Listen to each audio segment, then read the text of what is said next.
Hi friends. So ఈరోజు మన topic ఏంటి? Input function, print function. అసలు ఇన్పుట్ ఫంక్షన్ ఎందుకు వాడతాం, అసలు ప్రింట్ ఫంక్షన్ ఎందుకు వాడతాం? సో ఇవాళ మనం ప్రాక్టికల్గా చూద్దాం గైస్. ఓకేనా గైస్? మనం ఇప్పుడు ఏం చేద్దామంటే అసలు ఇన్పుట్ ఫంక్షన్ అంటే ఏంటి, ప్రింట్ ఫంక్షన్ అంటే ఏంటి, ఇన్పుట్ ఫంక్షన్ దేనికోసం యూస్ చేస్తారు, ప్రింట్ ఫంక్షన్ దేనికోసం యూస్ చేస్తారు చూద్దాం గైస్. ఇప్పుడు మనకి ఇక్కడ ఏముంది, name is equal to Rakesh. అంటే రాకేష్ అనే స్ట్రింగ్ని నేను నేమ్లో స్టోర్ చేసుకున్నా. సో ఈ కాన్సెప్ట్ ఏంటి, వేరియబుల్స్. ఆల్రెడీ మనం వేరియబుల్స్ అంటే ఏంటో చూసాం. ఇప్పుడు ఏంటి, నేనేం చేస్తాను, జస్ట్ ప్రింట్ స్టేట్మెంట్లో హాయ్, ఇక్కడ ఏం రాసాను గైస్, ఇక్కడ నేను వేరియబుల్ నేమ్ రాసాను. వేరియబుల్ నేమ్ రాస్తే ఏమవుద్ది, సో ఈ వేరియబుల్లో ఏదైతే డేటా ఉందో ఆ డేటా ఇక్కడ డిస్ప్లే అవుద్ది.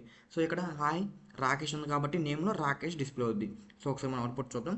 సో అవుట్పుట్ చూస్తే ఏమైనా కమాండ్ ఏంటి, so py space file name with extension ఏంటి, మనం పైథాన్ ఫైల్ రన్ చేస్తాం కాబట్టి .py. ఓకే గైస్, గైస్ ఇక్కడ చూడండి, హాయ్ రాకేష్.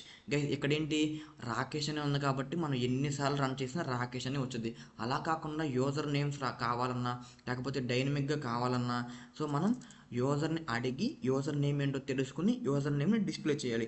గైస్ ఇది ఎందుకోసం యూజ్ చేస్తారంటే, లైక్ ఏంటి, మనం ఏమైనా వెబ్సైట్లు యూజ్ చేసినప్పుడు ఫామ్ వ్యాలిడేషన్ ఉంటుంది కదా గైస్. సో దాంట్లో ఏంటి, మన నేమ్ని దాంట్లో లాగిన్లో మనం మెన్షన్ చేసినప్పుడు, మనం ఎప్పుడైతే మన వెబ్సైట్లోకి వెళ్ళినప్పుడు like hi Rakesh, so how are you అని వచ్చింది కదా గైస్. సో అలా మన దగ్గర తీసుకున్న నేమ్ని స్టోర్ చేసుకుని ఫ్రంట్ ఎండ్లో డిస్ప్లే చేస్తుంది గైస్. ఓకేనా? సో ఇప్పుడు ఇక్కడ నేను ఏమడుగుతున్నాను, సో నేను ఇప్పుడు ఇక్కడ అడుగుతాను గైస్, చూడండి. సో ఇన్పుట్లో so enter your name. Okay guys, ఇప్పుడు నేను అడిగాను ఎంటర్ యువర్ నేమ్ అని. సో గైస్ ఇక్కడ చూద్దాం, మనం మళ్ళీ రన్ చేస్తున్నాను కోడ్ అనేది. గైస్ ఇక్కడ చూస్తారా, ఎంటర్ యువర్ నేమ్ అని మనకి కోడ్ అనేది అక్కడతో ఆగిపోయింది గైస్. మీరు గమనించినట్టయితే మనకి కింద ఏమొచ్చింది, హాయ్ రాకేష్ అని వచ్చింది. కానీ ఏంటి, మనకి కింద ప్రింట్ స్టేట్మెంట్ అనేది ఎగ్జిక్యూట్ అవ్వాలి. సో గైస్ మనం ఎప్పుడైతే ఇన్పుట్ ఫంక్షన్ వాడామో దాని కింద ఉన్న కోడ్ అనేది ఆగిపోద్ది గైస్. మనం ఎప్పుడైతే ఎంటర్ క్లిక్ చేస్తామో అప్పుడే కింద ఉన్న స్టేట్మెంట్లు ఎగ్జిక్యూట్ అవుతుంది గైస్. ఇప్పుడు నేను సో రాము అని ఇస్తే సో హాయ్ రాము అని వచ్చింది గైస్. ఓకేనా? సో అర్థమైంది అనుకుంటున్నాను గైస్.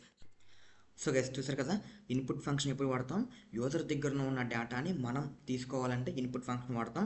ప్రింట్ ఫంక్షన్ ఎప్పుడు వాడతాం, మన దగ్గర ఉన్న డేటాని అవుట్పుట్లో డిస్ప్లే చేయాలంటే ప్రింట్ ఫంక్షన్ వాడతాం. సో గైస్ డిఫాల్ట్గా యూజర్ ఎంటర్ చేసిన డేటా అనేది మనకి స్ట్రింగ్ డేటా టైప్లో స్టోర్ అవుతుంది గైస్. సో మీలో ఎవరికైనా అలా స్ట్రింగ్ డేటా టైప్లో స్టోర్ అయిన డేటాని ఇంటీజర్లోకైనా ఫ్లోట్లోకైనా మార్చాలంటే మీకు తెలిస్తే కింద కామెంట్ చేయండి గైస్. ఒకవేళ తెలియకపోతే సో నేను కింద వీడియో లింక్ అయితే ప్రొవైడ్ చేశాను guys. So full length video, దాంట్లో నేను మొత్తం క్లారిటీగా ఎక్స్ప్లెయిన్ చేశాను guys. So go and watch guys. So నా కంటెంట్ అనేది మీకు నచ్చినట్టయితే so please subscribe guys. So మళ్ళీ